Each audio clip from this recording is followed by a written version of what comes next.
But first, the two men accused of murdering a well-known jeweler in Metro Detroit heading to trial. Thank you so much for joining us, and welcome to 7 News Detroit at 5. I'm Simon Shakett. And I'm Carolyn Clifford. It is a story we have been following since October. Two men posed as DTE workers and showed up on Hussein Murray's porch. You may recall these unsettling moments captured on a Ring camera. Or DTE. Murray is remembered as a loving husband, father, and grandfather. He owned Gold and Glitter, a pawn and jewelry shop in Hamtramck, where customers called him a dear friend. 7 News Detroit reporter Darren Cunningham is in Rochester Hills, where we heard emotional testimony in the courtroom today. Darren? Carlos Hernandez and Joshua Zuazo are headed to trial. The first of 7 people to testify at their preliminary hearing today was Linda Murray, the wife of the late Hussein Murray.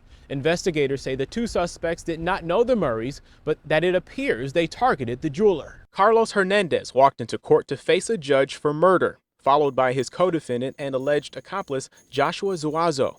The two together for the first time since October 10th and 11th. That's when they're accused of posing as DTE workers, going to the home of Hussein Murray, better known as Sam, and trying to gain entry to check on a supposed gas leak. DTE.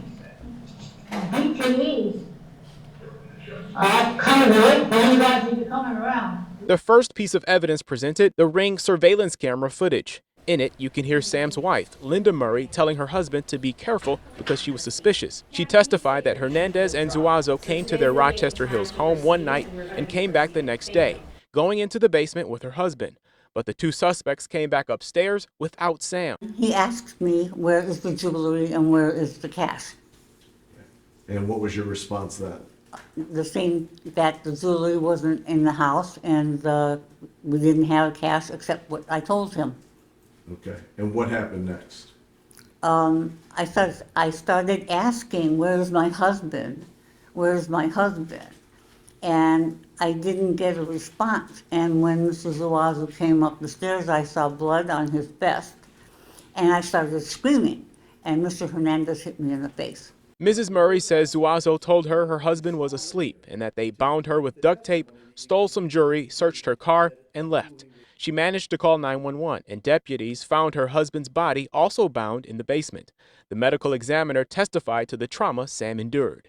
So evidence of injury is a lot blunt force injury to the head, which are contusions, bruisings to the face, lacerations around the jaw, around the left side of the scalp and the back of the scalp, and he had fractures of his bone. Dr. Shauna Bryan says Sam's jaw was fractured and his cause of death was neck compression. When you're talking about neck compression, how long would it take for that compression to last to cause death? It depends on the state of the person. He's tied up, he's older. He probably can't struggle and fight back much, so I'd say a matter of minutes, like less than 10 minutes, I would say. Coming up on 7 News Detroit at 6 o'clock, hear from Hernandez's mother-in-law, who investigators say tipped them off to his identity after seeing the Ring footage broadcast on the news, and a detective who talks about the suspect's reaction to Murray's death. For now, in Rochester Hills, Darren Cunningham, 7 News Detroit.